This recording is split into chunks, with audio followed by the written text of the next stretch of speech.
Când eram tânăr ficior, erau fala munților, umbla ziua la vânat, în codru verde de brad.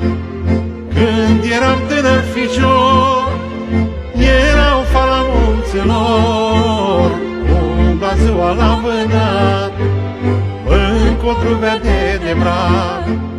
Pușca și cuneaua lată, ce bărbat eram odată, a vânat prin munți și văi.